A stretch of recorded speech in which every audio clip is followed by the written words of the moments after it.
Тарихи және коллекциялық құнды қару бәсекелестікті білмейді.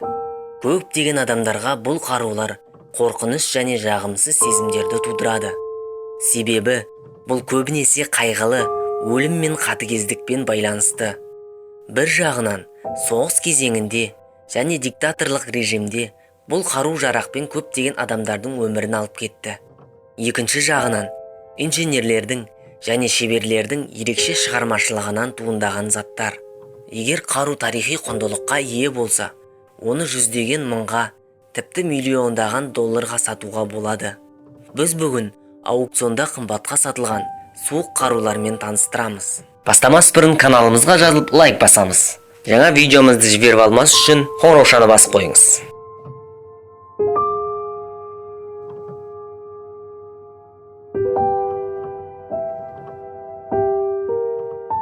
Көп адам Симон Боливардың кім екенін білмейді. Бірақ тарихшылар оның маңызды тұлғалардың бірі деп санайды.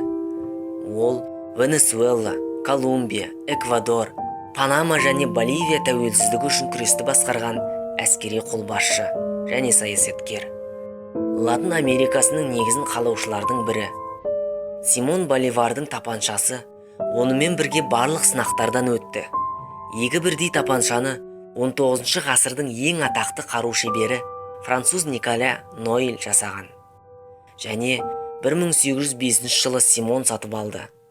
2004 жылы Нью-Йорктегі Кристи аукционында қару 1,6 миллион долларға сатылды.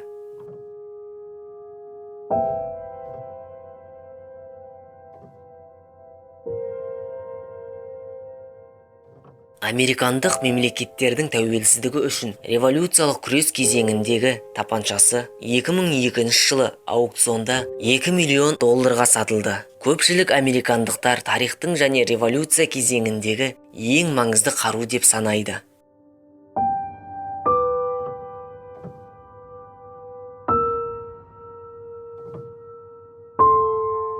Шығыс маржаны пышағын 1966 жылы Бастер Варенский 20 жасында жасаған. Уақыт өткеннен кейін ол әлемдік дәрежедегі пышақ шебері аталды. Бұл пышақты бір жапонның тапсырысы бойынша жасалды.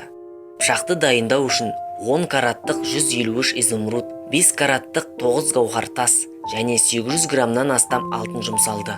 Пышақты жасау үшін шамамен 10 жыл қажет болды.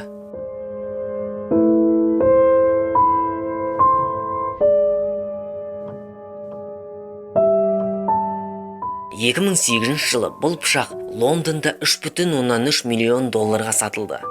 Шах Яхан 1627 жылдан 1657 жылға дейін моғолдарды басқарған. Оның пышағы алтын жазбалармен, үлгілермен безендірілген. Ол азиялық қару-жарақ, фарфор және басқа да өнер бұйымдарын сүйетін бельгиялықтың жинағында болды. Пышақта шахтың аты, атағы, сондай-ақ жасалған орны мен күні жазылған.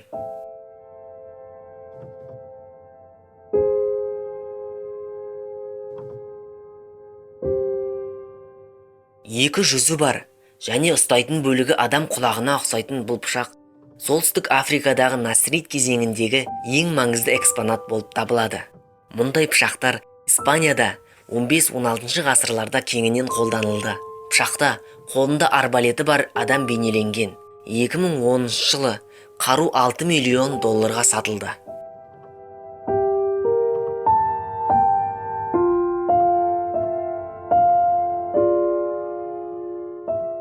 Бұл қылышты 1799 жылдың аяғында Египет жорығы үшін Наполеон Бонапартқа салтанатты түрде ұсынылды.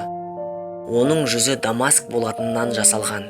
Қылыштың жоғарғы жағы арыстанның басына ұқсайды. Наполеон қылышы 2007 жылы аукционда 6,4 миллион долларға сатылды. Ол қаруды кім алғаны белгісіз, себебі иесі жасырын қалуды ұйғарды.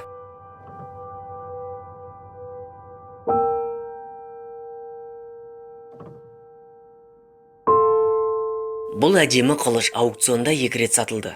2006 жылы 5,93 миллион долларға, 2 жылдан кейін 7,7 миллион долларға сатылған. 18 ғасырдағы Цянлюн патшасының дәуіріндегі қылыш болаттан алтыннан және мыстан жасалынған. Ұстайтын жері нефриттен жасалып, гүлді оюмен безендірілген.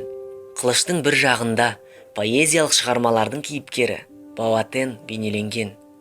Пышақ император сарайында жасалды. 47 жылдың ішінде осындай 90 қылыш жасалынған.